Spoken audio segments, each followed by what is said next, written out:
This story is called A Very Special Meal, which also is called The Last Supper. This is a very important story. This is the one we're on this week. Jesus and the disciples had come to Jerusalem to celebrate the Passover together. Passover was a time for Jewish people to remember how God had helped Moses and the Israelites escape from the Pharaoh in Egypt. We talked about that story a long time ago, boys and girls. It was many months ago where we talked about Moses and the people were the slaves, and Moses had to set his people free, and they had to cross the Red Sea. That was a long time ago. Jesus and his disciples met in a house to celebrate the Passover meal. During the meal, Jesus took some bread and thanked God for it. Then he gave the bread to each of the disciples. "This is my body," he told them. While they were eating, Jesus said something strange.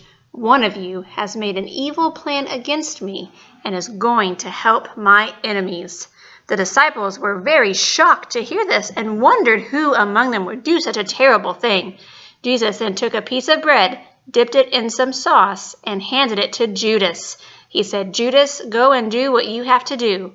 Without saying a word, Judas got up from his seat, left the room, and went into the night. Only Jesus and Judas knew what the evil plan was about. So this is Judas. See, he has those lines. That means he's kind of shocked. He didn't know that Jesus knew his plan to betray Jesus. He thought that only he knew about that. So Judas is not a good guy.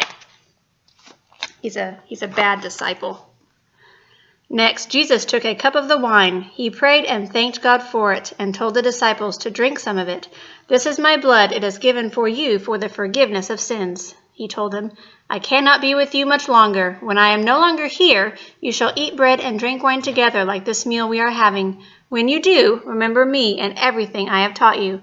Jesus knew that it was almost time for him to suffer and die in Jerusalem, but the disciples could not yet understand what was going to happen. So only Jesus at this point knew that he was supposed to die on the cross and rise again on Easter morning. The disciples did not know any of this yet.